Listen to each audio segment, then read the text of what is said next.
Yen Ju Woo, I've already said I wouldn't go Nasri. Nasri, we'll quickly go over Nasri. Let me just, I've got to go to another site to get his stats, but I really do not like the look of Nasri at all.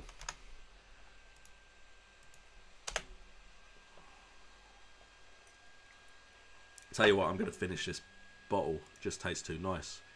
I'm maybe not drinking responsibly right now, but it just tastes so good. Anyway, I apologise for promoting alcohol consumption. Okay, so, summary of his history. Of course, we all know he was at Arsenal.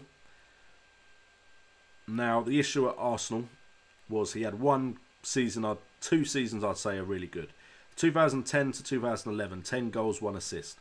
2011 to 2012 for Man City, because he went there, I think, during that season. Maybe in the, I don't remember when. But 5 goals, 9 assists. That's very good.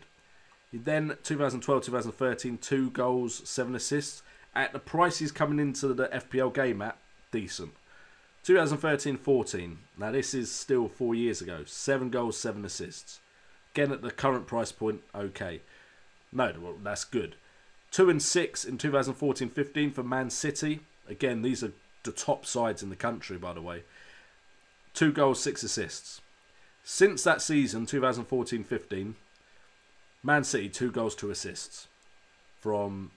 He was a sub. He then didn't really feature. Went to Sevilla in Spain. 22 games played, 2 goals, 3 assists. Sevilla decided we don't need him. He goes to Antalyaspor. Probably said that wrong. At a Turkish club, he managed to get 8 appearances, 2 goals, 1 assist. And then this Turkish club decided to let him go. No offence to the Turkish League, but to go from the Turkish League to the English Premier League, I don't think you're going to improve your stats. Do I think Sanchez will be first choice at Man United? I'm captaining Salah, by the way, Shane Daly, but that's purely because Wolves' defence can be good.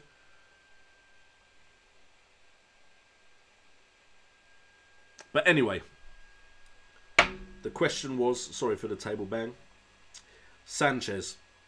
Now, Sanchez is a quality player. We all know that. We all know what he has been capable of.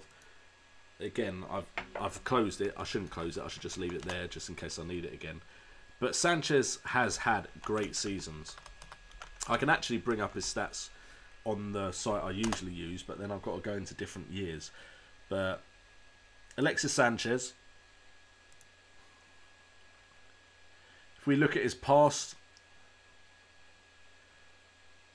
we've got 24 goals, 10 assists, 2016-17 season. 2015-16, 13 goals, 4 assists. Not as good.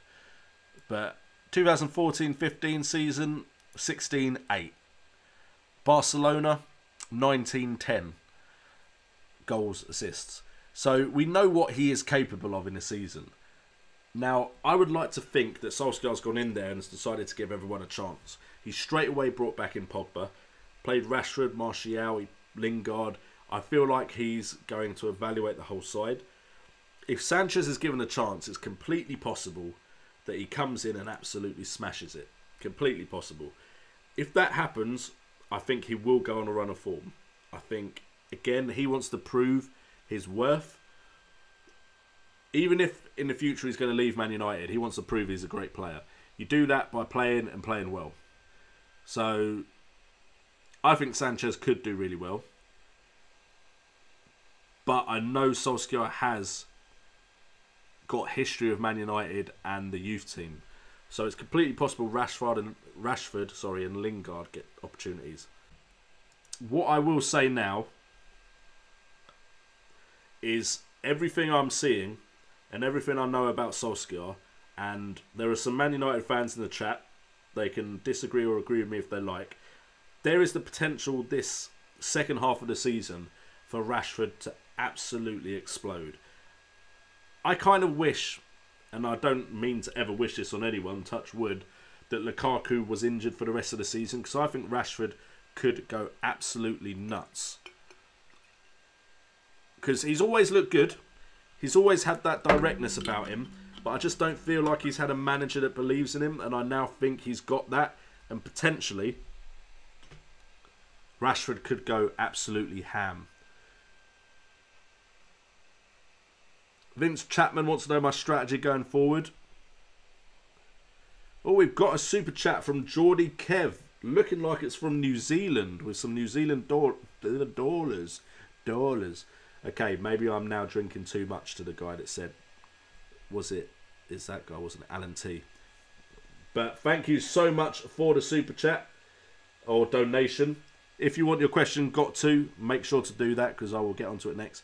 But I was going on about Rashford. I think Rashford's definitely going to be a very good option. And Vince Chapman, my strategy going forward, I don't like to plan too far in advance, but I do know I kind of want Southampton for the next 5.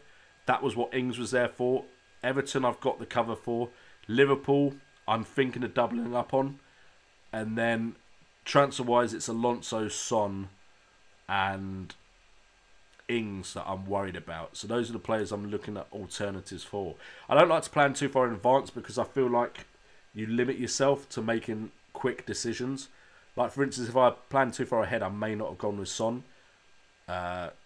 So for that reason, I don't like to plan too far in advance. Although I will start planning for game week 31, I believe it is. Liverpool-Fulham is confirmed for that game week. There will be blanks in that game week, and Liverpool-Fulham will definitely happen, and it's Liverpool-Fulham. So that's a nice fixture to have in game week 31. Anyway, to the sponsored question. Thank you so much, Geordie Kev. Moura being well rested, not a great option for Son. Actually, that is a good point. My issue would be Lamela, because I think Lamela has looked very good in that side as well when he's got the chance. Lucas Moura apparently has a knee injury, but 50% likely to play on the 13th of January. So I reckon after Game Week 22, it shouldn't be too big an issue. Lucas Moura did, of course, have a good start to the season when Son necessarily wasn't playing that many games. So I think that is $2 well spent, because I think that's a very, very good point. If we look at Spurs, and I mean price-wise, if I drop 2 million there, I could always then upgrade Pereira and I'd still have Spurs cover.